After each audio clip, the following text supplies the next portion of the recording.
McKellar. Thank you, Mr Speaker. I rise to speak in strong support of the Vaping Reforms Bill 2024, and I commend the Government and the Health Minister for introducing this much-needed public health intervention. I'm proud that as a nation we are building on the world-leading role Australia has already played on tobacco control. Mr Speaker, unrestricted, unregulated vaping is seriously harmful to the health of too many Australians, particularly young Australians. There is a widespread and serious concern among health policy makers, practitioners and academics at the growing use of disposable single-use e-cigarettes, particularly the use amongst young people. In addition to the significant health concerns is the fact that the plastic waste from these hundreds of thousands of single-use vapes would often end up in our waterways and in our landfill and take 1,000 years to decompose. This is not acceptable when microplastics are already found throughout our bodies and our environment. I would like to note upfront the near unanimous support this legislation has in the public health community. Very broadly, academics, civil society organisations and medical practitioners are delighted that this legislation has been introduced and look forward to the positive impact it will have on the health of Australians, particularly young Australians, both now and into the future. The Cancer Council, a leading expert on tobacco control with decades of experience in this field, wrote to me to confirm that they and other members of the public health community are united in their strong support for these reforms. The Cancer Council's view is that the reforms will reduce the easy availability of e-cigarettes in our community and to our young people and children. Our children simply should not be able to hop off their school bus, go to the local convenience store and buy e-cigarettes whenever they wish. The Cancer Council also commends the fact that this bill will strengthen and streamline the pathway to access therapeutic e-cigarettes so that prescriptions for them will be more easily and more broadly accessible for those who need them for smoking cessation. It is simply misinformation by vested interest to say that GPs will not be able to keep up with demand. The Royal Australian College of General Practitioners strongly refutes this claim, saying this is our bread and butter. And don't forget, nicotine replacement products are widely available in every pharmacy in the country.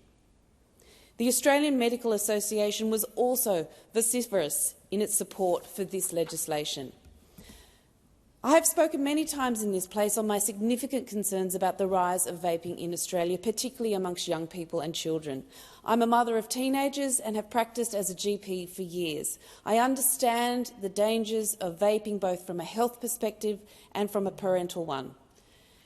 Those dangers include negative impacts on adolescent brain development, worsened pregnancy outcomes, cardiovascular disease, respiratory disease and cancer. Other less direct health risks include severe burns, poisoning and seizures. And don't be fooled by the sweet smell of the emissions. E-cigarettes contain as many as 200 toxic chemicals.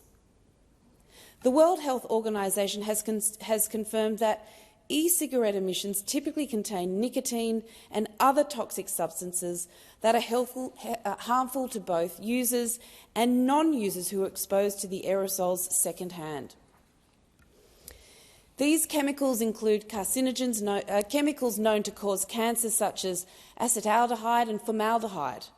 They also contain acrolein, a herbicide primarily used to kill weeds, which can cause irreversible lung damage.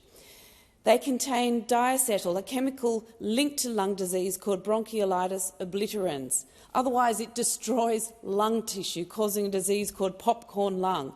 And then there's acetone. Yes, nail polish remover. Yum. A single disposable product can contain as much nicotine as 50 traditional cigarettes and cost as little as $5. That's what our children are ingesting.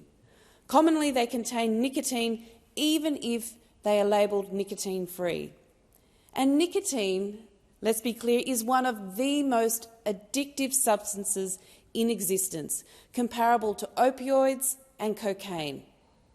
Not quite the cookies and cream and strawberry kisses that you read on the label. What worries me particularly about vaping is the immediate adverse impacts on adolescent and teen brains, the impact on their concentration, their behaviour and the ability to learn. I've heard stories from school teachers about school kids who have to wear nicotine patches just so they can make it through the exam period, about behavioural issues and impaired concentration that nicotine dependence and withdrawal leads to in school children. I've heard from local schools that they have had to install vapour detectors in bathrooms because the use of vapes during class is so prolific. A scientific article on the toxicology of e-cigarette constituents concluded, and I quote, "The adolescent brain is particularly sensitive to the effects of nicotine. This may help explain the altered cognitive function and attention performance in adolescents who smoke. Studies in human subjects indicate that smoking during adolescence increases the risk of developing psychiatric disorders and cognitive impairment in later life. In addition, adolescent smokers suffer from attention deficits which aggravate with the years of smoking. It would simply be irresponsible not to act now when we know this." Moving on, it is simply not correct to say that vapes are being used by young people as a strategy to quit smoking cigarettes. A recent study of adolescents in New South Wales reported that half of the kids who were regularly consuming e-cigarettes had never smoked. In fact, people who use e-cigarettes are around 3 times more likely to take up tobacco smoking compared with those who have never vaped. Research published in December 2022 concluded that vaping is the strongest risk factor for smoking. In other words, vaping is a gateway drug to smoking cigarettes. Sadly, it seems to me there has been a cynical strategy to move our children from e-cigarettes to cigarettes by getting them hooked on nicotine. In fact, in Australia, there are currently no therapeutic vapes that have been evaluated by the Therapeutic Goods Administration for smoking cessation or the management of nicotine dependence. GPs already have several effective ways to help people quit smoking, including nicotine replacement therapy, medications to help manage cravings and counselling. It is these methods that have actually got the evidence behind them that they work. In fact, in my many years as a GP, I don't recall a single patient coming to me and asking for a script for an e-cigarette to help them quit smoking. Further, the very idea of vaping as a cigarette cessation tool has been bolstered by, you guessed it, the tobacco industry. 4 years after announcing it would move into the e-cigarette market, Philip Morris launched the Foundation for a Smoke-Free World. It is the sole founder of that foundation to which, as reported by the Australian newspaper, it contributes an astonishing $80 million annually. The foundation has financed more than 70 academic papers on e-cigarettes and smoking cessation. It seems to me the tobacco industry is reinventing itself and crafting its own narrative. And it's not just the academic and scientific community that the tobacco industry seeks to capture with its ill-gotten wealth. It's our politicians too. Firstly, I'll say that the Greens have never accepted donations from tobacco. The Labor Party announced 20 years ago that they would no longer accept donations from tobacco companies, and the Liberal Party followed suit in 2013. But between 2013 and 2023, the Nationals have accepted over $385,000 in donations from the tobacco company Philip Morris. It will be interesting to see how the National Party votes on this issue. The changes being introduced by this bill have not come a moment too soon, as so-called convenience stores, which are poorly disguised facades for selling e-cigarettes, have popped up in communities all over Australia.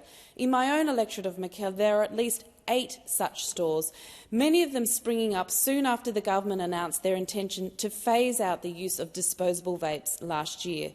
These stores are typically located near schools and near bus stops and train stops that ferry our children to and from school.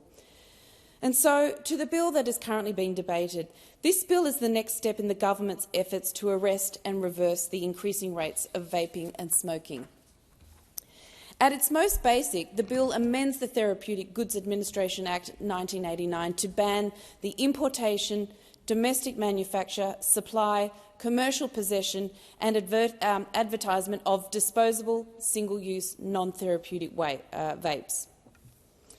The bill also requires pharmaceutical-like packaging for e-cigarettes and makes them available only through pharmacies.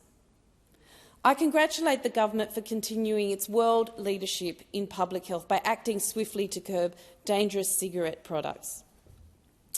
As part of that sentiment, it's worth taking the opportunity to reflect on the many successful public health initiatives that the Australian health professionals have fought for so tenaciously to reduce smoking-related harms to Australians, including cancer and emphysema.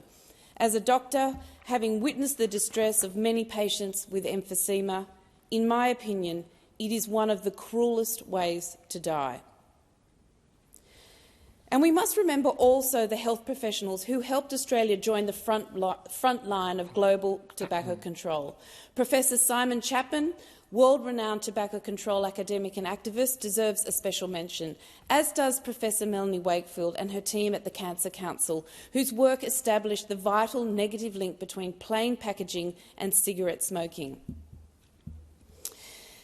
The approach to cutting smoking rates in this country has been multifaceted and grew in momentum over time. In 1976, a ban on advertising of tobacco products on TV and radio was implemented. Later, cigarette ads were also banned at sporting events. Then tobacco company sponsorship of sport was proscribed, and smoking in workplaces, restaurants and on planes forbidden. Taxes on tobacco products were gradually increased and graphic warnings on packets mandated. Then in December 2012, Australia became the first country in the world to implement plain packaging laws.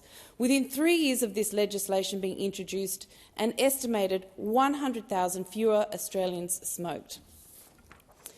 This legislation builds on that leadership, and I congratulate and thank this government and Minister Butler in particular for their hard work and vision.